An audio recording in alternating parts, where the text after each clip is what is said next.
नमस्कार. वैशूज किचनमध्ये आपल्या सर्वांचं खूप खूप मनापासून स्वागत आहे. आज मस्त आपण कॉर्न चीज बाईट्स बनवणार आहोत. एका बाईटमध्ये खाता येतील असे मस्त किंवा अप्पे म्हणू शकता. अप्पे तर म्हणता येणार नाही का, फक्त आपण अप्पे पात्रामध्ये करतोय आणि तेही आपण इडली बॅटरपासून बनवतोय. खूप हेल्दी आहे, टेस्टी आहे, मुलांना टिफिनमध्ये देऊ अशी ही रेसिपी आहे. नेहमी नेहमी काय काय तेच तेच चपाती भाजी किंवा भाकरी अजून काय सँडविच वगैरे देऊन देऊन मुलं कंटाळतात खाऊन खाऊन तेच तेच, आणि आपणही तेच तेच काय देणार ना.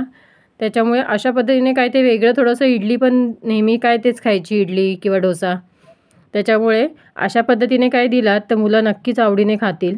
आणि पोटभरीचा नाश्ता आहे, जास्त वेळही लागत नाही, झटपटही होतो आणि टेस्टीही आहे. त्यासाठी काय केलेलं आहे, अप्पे पात्र घेतलेलं आहे. अप्पे पात्र गरम करायला ठेवलेलं आहे. त्याच्यानंतर त्याच्यावर थोडंसं तेल टाकलेलं आहे आणि ब्रशने सगळीकडे तेल व्यवस्थित आपलं प्रत्येक अप्पेपात्राला व्यवस्थित लावून घेतलेलं आहे. त्यानंतर थोडं थोडं इडली बॅटर घ्यायचं आहे, छोट्या चमच्याने घ्यायचं आहे आणि अशा पद्धतीने व्यवस्थित थोडंसं मध्ये थोडंसं टाकायचं आणि व्यवस्थित साईडला पूर्ण कडा आहेत ना अप्पेपात्राच्या त्याच्यापर्यंत आपण मस्त पसरवायचं आहे. मध्ये बॅटर एकदम जाड असं ठेवायचं नाही आहे, कारण का ते जर पातळ थोडंसं ठेवलात ना तर छान असे क्रिस्पी होतील. त्यामुळे मी एक्स्ट्रा जे कुठे असेल ना तर मी काढून घेते आणि दुसऱ्या ह्याच्यामध्ये टाकून घेते. अशाच पद्धतीने सगळ्या ह्याच्यामध्ये इडलीच्या अप्पेपात्रामध्ये सगळ्या ह्याच्यामध्ये व्यवस्थित आपण मस्त असं इडली बॅटर पसरवून घ्यायचं आहे. तुम्ही पाहू शकता गॅस चालू आहे, त्याच्यामुळे मस्त असं साईडने सुकत आलेलं आहे. आणि बाकीची फिलिंग टाकेपर्यंत ना छान असे नंतर मग ते क्रिस्पी होणार की चीज वगैरे मेल्ट होईपर्यंत. त्याच्यामुळे थोडंसं गॅसची फ्लेम एकदम लो ठेवायची. आणि इथे मी थोडासा आलू मसाला घेतलेला आहे.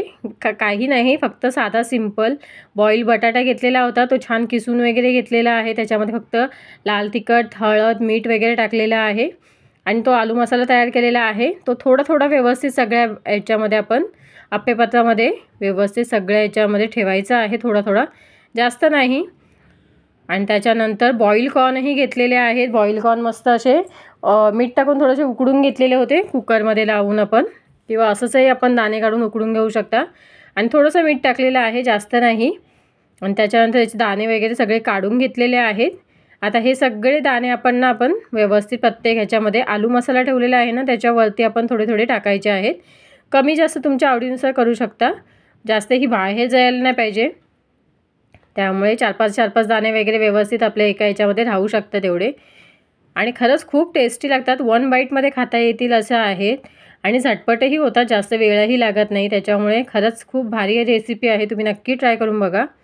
आता प्रत्येक ह्याच्यामध्ये मी कॉर्न टाकते आहे, बॉईल कॉर्न, आणि दाणे काढून सेपरेटच घ्यायचे आहेत अशा पद्धतीने, कारण का ते व्यवस्थित मग राहतात.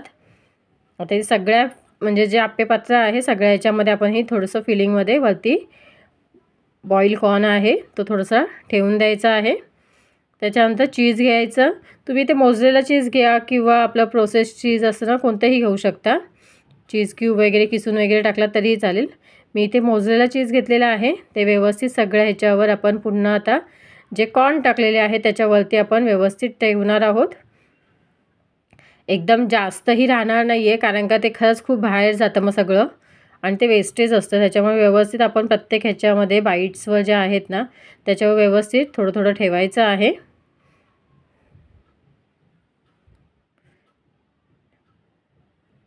चीज लगेच बघा इथे मेल्ट व्हायला लागलेलं आहे थोडंसं. आता सगळ्या ह्याच्यावर टाकल्याच्या नंतर आपण ह्याच्यावर थोडंसं झाकण ठेवायचं, नंतर छान असं चीज मेल्ट होऊ द्यायचं आहे. चीज मेल्ट व्हायलाही जास्त वेळ लागत नाही, अगदी 2 ते 3 मिनटामध्ये चीज आपलं मस्त मेल्ट होऊन जातं, कारण का आपण अप्पेपात्र व्यवस्थित गरम आहे त्याच्यामुळे. आता इथे झाकण ठेवते आणि आपण मस्त असं 2 ते 3 मिनटानंतर चीज मेल्ट होईपर्यंत बघूया. आणि इथे बघा छान असं चीज आपलं मेल्ट झालेलं आहे. आणि थोडंसं मी इथे प्रत्येक ह्याच्यावर ऑरेगानो टाकते. आता इथे गॅसची फ्लेम बंद केलेली आहे. ऑरेगॅनो, चिली फ्लेक्स तुम्हाला जे आवडेल ना सीझनिंग ते वापरू शकता. आणि नाहीच काही टाकलात ना तरीही काही प्रॉब्लेम नाही, कारण का थोडंसा चीजमध्ये मीठ वगैरे असतं त्याच्यामुळे त्याचं टेस्ट तर असतेच ती, त्याच्यामुळे तो अगदीच फिका असं लागत नाही, छान लागतो सॉल्टी असा नमकीन टाईप. आता थोडी त्याच्यावर प्रत्येक ह्याच्यावर आपण बारीक चिरलेली कोथिंबीर गार्निशिंगसाठी टाकणार आहोत. आणि मस्त असं इथे आपले कॉर्न चीज बाईट्स तयार झालेले आहेत. बघा किती मस्त आलेले आहेत. इझिली निघाले. छान खालून क्रिस्पी झालेले आहेत. छान असे क्रिस्पी गरमागरम खायला खरंच मजा येते. मुलांच्या टिफिनमध्येही देऊ शकता. मुलं तर आवडीनेच खातील, कारण का चीज वगैरे म्हटलं की त्यांचं फेवरेटच असतं. त्यासाठी कसं वाटलं माझा हा व्हिडिओ, आजची ही रेसिपी. आय होप तुम्हाला आवडली असेल. व्हिडिओ आवडल्यास व्हिडिओला लाईक शेअर सबस्क्राईब. थँक्यू.